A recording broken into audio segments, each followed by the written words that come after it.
Hi అండి, welcome to Lohitha and mom cooking blogs. ఈరోజు ఈ వీడియోలో ఒక కప్ రైస్, కొంచెం మీల్ మేకర్తో సూపర్ టేస్టీగా ఉండే పులావ్ ఎలా తయారు చేసుకోవాలో చూపిస్తానండి. ఈ మీల్ మేకర్ అనేది సోయాబీన్స్తో తయారు చేసే మంచి ప్రోటీన్ అన్నమాట. ఇది వెజిటేరియన్స్కి చాలా మంచి ప్రోటీన్ ఫుడ్. దీనికోసం ముందుగా కొన్ని మీల్ మేకర్స్ని ఒక గిన్నెలో వేసుకొని దాంట్లో వేడివేడి నీళ్లు పోసి మునిగేలాగా డిప్ చేసుకొని ఒక 2-3 నిమిషాల తర్వాత ఇలా పిండి పక్కకు తీసుకోవాలి. ఇప్పుడు స్టవ్ వెలిగించి కడాయి పెట్టుకొని దానిలో 2 టేబుల్ స్పూన్ల ఆయిల్ వేసుకొని దానిలో 2 పచ్చిమిర్చి అలాగే 2 మీడియం సైజు టమాటాలు ముక్కలుగా కట్ చేసి వేసుకోవాలి. దీనిని ఒకసారి కలిపి మూత పెట్టి టమాటాలు మెత్తబడే వరకు ఉడికించుకోవాలి. ఇది పూర్తిగా చల్లారిన తర్వాత మిక్సీ జార్లోకి తీసుకొని ఫైన్ పేస్ట్ లాగా గ్రైండ్ చేసుకోవాలి.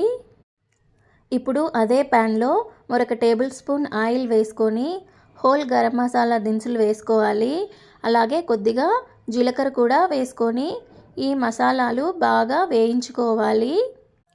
ఇలా వేగిన తర్వాత దీనిలో ఒకటి సన్నగా కట్ చేసుకున్న ఉల్లిపాయ ముక్కలు వేసి కొద్దిగా వేగనివ్వాలి. ఇందులోనే 1 టేబుల్ స్పూన్ అల్లం వెల్లుల్లి పేస్ట్ కూడా వేసుకొని పచ్చివాసన పోయే వరకు వేయించుకోవాలి. ఇప్పుడు మనం ముందుగా పిండి పెట్టుకున్నాం కదా మీల్ మేకర్, అది వేసుకొని బాగా వేగనివ్వాలి. ఇప్పుడు ఈ మీల్ మేకర్లో 1/2 table spoon salt, 1/4 tea spoon పసుపు, 1/2 టేబుల్ స్పూన్ కారం, కొంచెం ధనియాల పొడి, అలాగే 1/2 టేబుల్ స్పూన్ గరం మసాలా కూడా వేసుకొని అందులోనే కొద్దిగా కొత్తిమీర తురుము కూడా వేసుకొని బాగా కలుపుకోవాలి. ఇలా చేయడం వల్ల మసాలాలన్నీ మీల్ మేకర్కి బాగా పడతాయన్నమాట. ఇప్పుడు ఇందులో మనం ముందుగా గ్రైండ్ చేసుకున్నాం కదా టొమాటో పచ్చిమిర్చి పేస్టు, అది కూడా వేసుకొని ఒక 2 నిమిషాలు బాగా కలుపుకోవాలి. మరీ ఎక్కువసేపు అవసరం లేదండి, ఎందుకంటే మనం దీనిని ముందుగానే వేయించి పేస్ట్ చేసుకున్నాం కాబట్టి ఒక 2 నిమిషాలు కలుపుకుంటే సరిపోతుంది. ఇప్పుడు ఇందులో మనం ఒక అరగంట ముందు నానబెట్టుకున్న బాస్మతి రైస్ని వేసుకొని ఒకసారి బాగా కలుపుకోవాలి.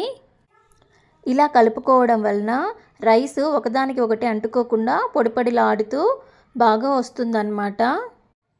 ఇప్పుడు దీనిలోకి 1కి 1.25 గ్లాస్ చొప్పున వాటర్ తీసుకోవాలి. నేను మీకు చూపించిన గ్లాస్ తోటి 1 గ్లాస్ రైస్ తీసుకున్నానండి, అందుకే 1.25 గ్లాసు వాటర్ పోసాను. ఇప్పుడు టేస్ట్ చూసుకొని ఉప్పు సరిపోకపోతే కొంచెం సాల్ట్ని యాడ్ చేసుకొని మరొకసారి బాగా కలుపుకొని మూత పెట్టి హై ఫ్లేమ్ మీద ఒక 2 నిమిషాలు ఉడికించుకోవాలి.